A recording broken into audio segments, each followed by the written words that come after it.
Also, Harry Kane get one. It was a really naughty one, so he wanted to change it. Service, hello, this is Farrell Keeling bringing you the Bayern Insider with Christian Falk, the English language news publisher and podcast for Bayern fans worldwide. You're joined as ever by the head of football at Bild and Sport Bild, Christian Falk. Hello from Munich, hello from the south, hello from the number one place in the Champions League. Absolutely, and the number one place in the Bundesliga. But we're going to get on to all of that because on today's show we have, has Harry Kane given Bayern reason to be optimistic about signing a new contract? Which defenders are catching Maxi Bale's eye? And of course, how worried are Bayern Munich about Michael Olise? Christian, it's been a record-breaking start to the season for Bayern Munich. You mentioned the Champions League. We've got to talk about the Bundesliga because it's been a Bundesliga scoring record with 25 goals from the first 6 league games, 36 goals in total, only 8 conceded in all competitions. What's the secret behind this success? I think the secret is Vincent Kompany is doing very, very well with the team. You know, before the season, Bayern Munich wasn't doing so well on the transfer market, and the squad is not really big. We have to be honest, it's really dangerous if there are more injuries at the moment. But Vincent Kompany made it very, very with a simple structure. So very easy for the players. Everybody is playing always on the same position. Every player is always playing because he have to play. And you see what it makes with a player like Diaz. He was now in the team and he's doing so well. Serge Gnabry is playing instead of Jamal Musiala, who is still injured, and he's in the best shape since years. And also Manuel Neuer is so good that everybody's talking here in Germany. Perhaps he's back for the World Cup in 2026. That'll be one to keep an eye out on. I mean, as you said, Bayern top of the table, doing excellent in the Champions League. Oktoberfest has been going on as well in that time. I mean, it's been a pretty great time to be in Munich, I would say. I mean, sadly, Oktoberfest has come to an end. But I mean, Christian, how have you found the atmosphere, the occasion at a time when Bayern are doing so well? Yes, you have to see that the Oktoberfest is always a little bit of a dangerous situation for players because you can drink a lot there. And this shows how the team is, because I think since here I didn't see so often the players on the Oktoberfest and so often together, but nobody was really drunken. It was just like yes, a team spirit event. I can say that they are often in the Schützenzelt. That's the favorite beer tent, beer hall of the Bayern players. And they were always there on the balcony. They were also on the last day of the Oktoberfest. And I can tell you a secret because that is very, very funny. And they made a fun of them. They bought such little stickers. And then everybody didn't know what there is on the sticker. And except Joshua Kimmich, for example, he get one with "I love beer," but I talked with him. He doesn't love beer. That's why he got it. He's drinking Radler. Radler is a mixture from lemonade and beer. Also, Harry Kane get one. It was a really naughty one, so he wanted to change it. Now he got a one, which means too hot to handle.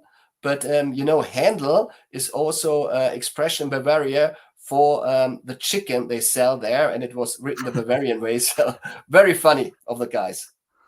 That's brilliant. I can't imagine the Radler will have gone down well in Munich with the Munich law about beer, I believe we discussed previously. But yes, I mean, whilst we're on the subject of big Bayern names, and of course Harry Kane, I mean, he's continually rising up the ranks in football, is Harry Kane. 103 goals in 106 games for the German champions. He's the fastest player this century to reach 100 goals in all of Europe's top 5 leagues. I mean, Christian, Bayern fans are going to want him to stay forever, and understandably so. But everyone's no doubt going to want to know if his latest comments whilst on international duty with the England squad has made Bayern a bit more confident that he's going to sign a contract extension with the club. Yes, of course, because before nobody knew is he really, really keen to get the record of Alan Shearer? Will he return to England? And now he told The Guardian, yes, at the beginning of his transfer, he thought a little bit like that he will return, of course. But now he says, I'm not so sure, because I love Vincent Kompany. I love the coach and I love this team. And these are really big words for the Bayern Munich supporters. And, I had a report this week. We asked Thomas Tuchel what he think about Harry Kane at the moment. He said he's so brilliant at the moment, scoring really twice every match. And Thomas Tuchel said he is thinking that he's the best striker in his era. That's big words, but I think it's true. Absolutely, absolutely. I mean, the numbers back it up, to be clear and honest about that. And I think certainly it's encouraging to see such comments at a time where there has been so much speculation about the Premier League and a potential return to Tottenham, perhaps. Well, believe it or not, but things get even more interesting at the opposite end of the pitch for Bayern, because Bayern do have their eye on a number of defenders, Christian. I mean, is it true that Bayern have added Nottingham Forest's Murillo to their shortlist? This is true.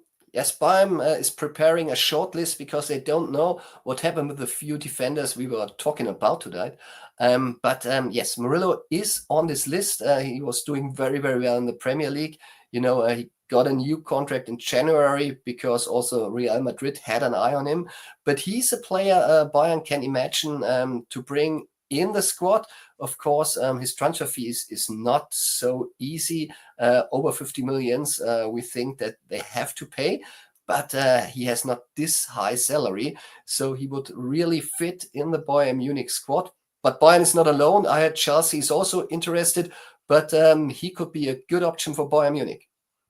Absolutely, absolutely. I mean, obviously, in an ideal world, Bayern want to recruit this sort of top talent. They don't want to lose top talent in the process. And on that note, Dayot Upamecano's future sadly remains a little bit uncertain. Christian, Upamecano has made an important step forward in his Bayern contract talks, and that is not true.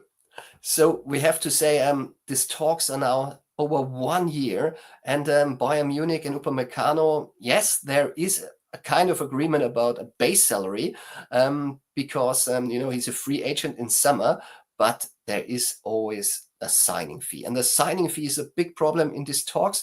You have Alphonso Davies at Bayern Munich, and he was in the same situation last year, and he got a lot of money. We heard that should be about 22 million euros just for signing fee for the contract. And now Upamecano knows about that, and he said, hey, okay, what about my signing fee? If I go to another club like Liverpool, we know they are very interested. He will get, not a transfer fee, but a signing fee because he's a free agent. And Real Madrid, Paris Saint-Germain also interested. So this is really difficult for Bayern Munich because the salary at the team is very high, and they don't pay so much in the future, 20% lower for the whole team, and this makes it really difficult. And I heard the difference between what Bayern Munich want to pay and Upamecano want to get is still very, very big. I mean, you've mentioned Liverpool there, Christian, which segues really neatly into my next point, the next point of interest for Bayern Munich on the defensive front, because this next player, he's caught Liverpool's eye. Liverpool certainly came awfully close to signing the player on deadline day from Crystal Palace. It didn't quite work out. Nothing's written in stone, Christian, but of course, in the unfortunate event that Bayern do perhaps lose a top quality centre-back in Dayot Upamecano, it's never a bad idea to replace them with top talent. So on that front, is it true that Marc Guéhi remains the number one candidate for Bayern Munich in the defensive shortlist? This is true. He was already in the summer the number one for Bayern Munich, but at this time, Bayern Munich's Max Eberl, head of sport, wasn't allowed to buy players, just get a player on loan. So it wasn't an opportunity that they get him. But in summer, he's a free agent like Upamecano is. So if they lose Upamecano, they can get another free agent player. Marc Guéhi, yes, very interesting player for Bayern Munich. It's the same, as I said, with Murillo. His salary at Crystal Palace is not so high. It's easy to handle for Bayern Munich, and they can pay him also a signing fee. And I don't think he want to get 20 million euros for that. So the bigger problem is he still on the market when Bayern Munich knows about the decision of Upamecano? So we know there are talks. Bayern Munich wants to get him. But as you say, Liverpool was very, very far in the summer. I heard that Real Madrid is a really interesting option for him. Perhaps his favorite one, as we heard. But clear is he told already the club that he want to leave in summer, that he will leave in summer, and there are many clubs behind. Tottenham, Chelsea is not so good in this poker at the moment. I heard he was educated there, so I don't know why, but many clubs behind him. Yes, he's a free agent. He's a captain of the team and English national player. Yes. A really, really interesting option after the World Cup. Potentially we'll have to keep an eye on that sort of situation. But of course, with so much competition, as you touched there, Liverpool, Real Madrid, it's always a good idea that Maxi Bell's shortlist is a bit more of a long list. Dortmund fans won't thank us for talking about this, Christian, but another name that seems to have caught FC Bayern's eye is that of Nico Schlotterbeck. Now, the reality is, again, this is another defender that's attracting quite a lot of interest from European clubs. So, Christian, Nico Schlotterbeck, a potential target for FC Bayern, and that is? True. And you have to know, he was already a target, and so on. 2022, Bayern Munich was knocking at his door, but at this time, he had already the promise given to Dortmund to go there, and Dortmund bought him for 20 million euros, but now he developed, he made a great education at Dortmund. He's very important for the German national team, but at Dortmund they have an offer for him, and he think it's not high enough. We heard Dortmund offers a contract till 2030, so he could earn 2.5 million euros more than at the moment, but all in all he could earn then 80 million euros a year.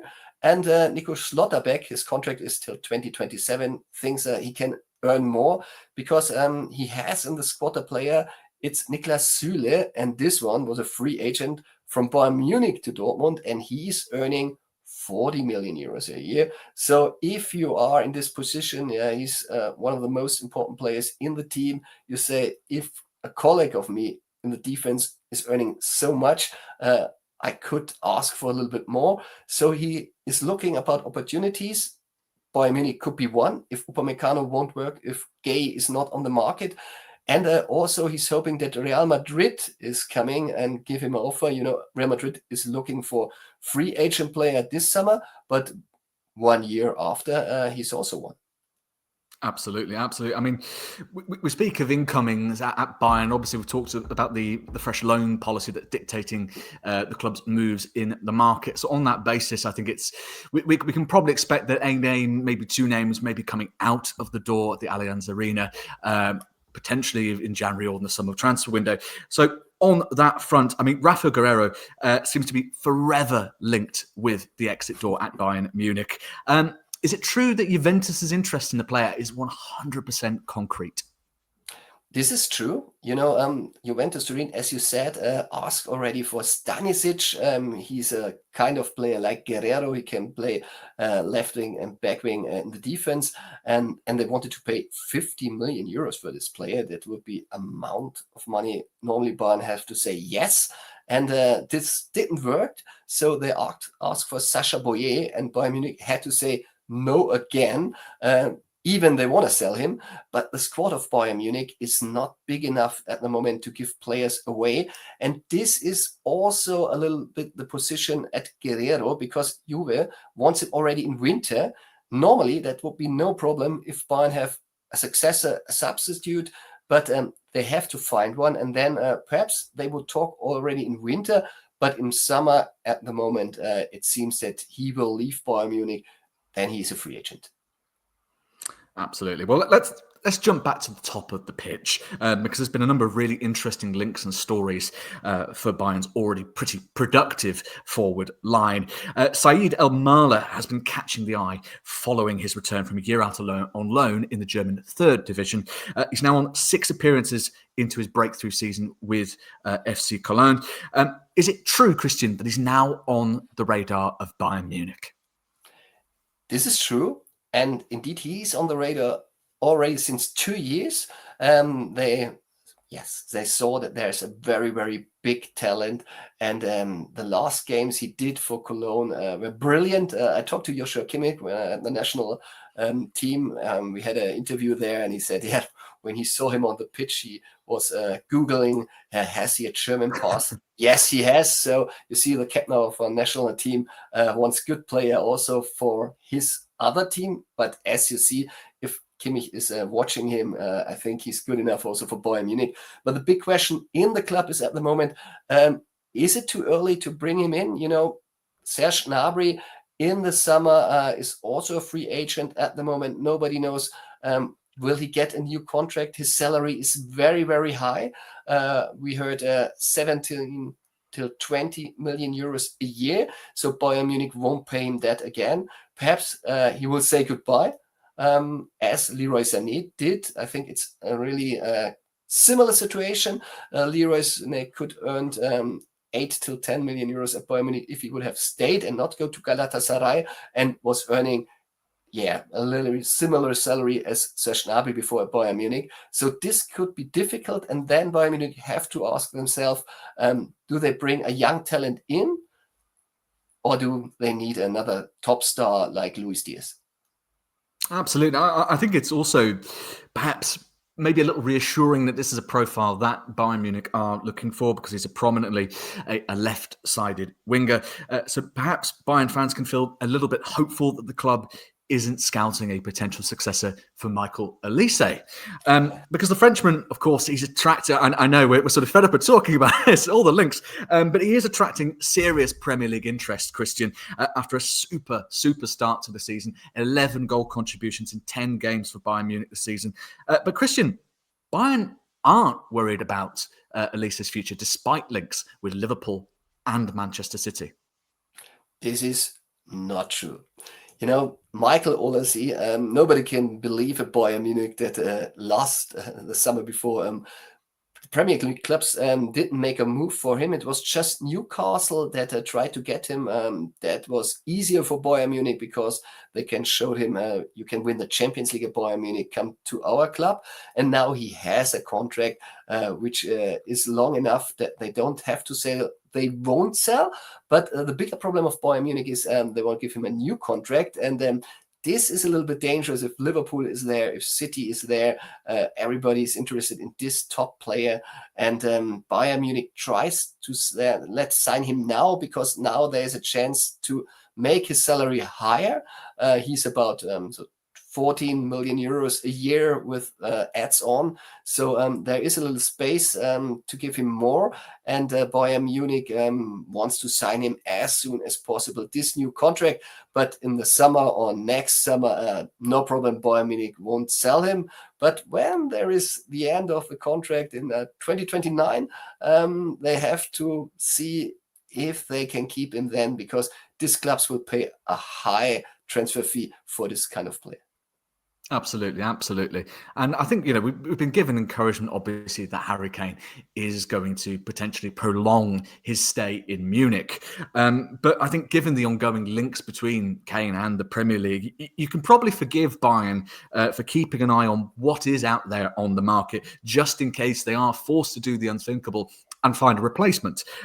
So with that in mind, Christian, is it true that Dusan Vlahovic of Juventus is on Bayern Munich's list, and the player likes the club? This is true. The player wanted to go to Bayern Munich already when he was playing for the Fiorentina. At this time, he was too expensive for Bayern Munich. I think he would paid over 80 million euros for this player. But now he's a free agent in summer, and you don't want to give him a new contract. I heard he's earning 9 million net. This is a lot of money for Juventus Turin. For Bayern Munich, it would be also a lot of money. But as you see, it doesn't cost a transfer fee. Nicholas Jackson, if they want to keep him and trigger the release clause, it's over 60 million euros. This is a lot of money. And already the transfer fee of 16.5 million euros are on the table. So Juve, I heard, is interested to sell him already in winter. The price, La Calcio Mercato wrote 50 million euros. This is a cheap option. In the summer, it's cheaper if he's a free agent. So this could be possible at the moment, because Vincent Kompany is not just searching for successor of Harry Kane, he can imagine to play with 2 strikers, as he tried already against Hoffenheim, also against Favos. Nicholas Jackson in the front, Harry Kane behind as a number 10. He's doing very, very well on this position, and he likes it. You see, he go back. He's working for the defense. So, this would be a great option. And Vlahovic would be definitely a player who can play in front of Harry Kane. It's quite a scary prospect for the rest of Europe, Christian, that, especially if Kompany can get a consistent tune out of Vlahovic. But speaking of players that Bayern fans will be absolutely dreading having to replace at one stage. None come bigger than Manuel Neuer, do they, Christian? So have FC Bayern joined the race to sign AC Milan goalkeeper Mike Maignan in anticipation of that reality?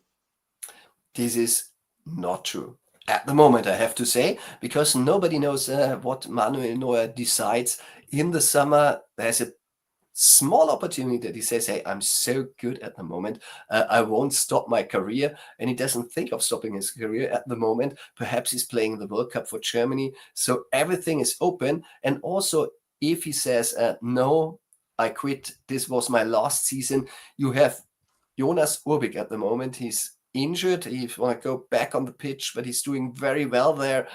You have Daniel Peretz. He's at Hamburg at the moment on a loan deal. He's not playing. This is very hard for him. So Bayern Munich is thinking of bringing him back and give him a new loan if he doesn't play at Hamburg. And you have still Alexander Nübel at Stuttgart. He wants to be also the successor of Manuel Neuer. You see, there are many, many players on the payroll of Bayern Munich, because Bayern Munich is paying a lot of these salaries. Also at Nübel, I think he's earning up to 11 million euros a year. Stuttgart doesn't pay only a third of it. So Bayern Munich is investing a lot in the number 2 goalkeepers. No money left for a new number 1.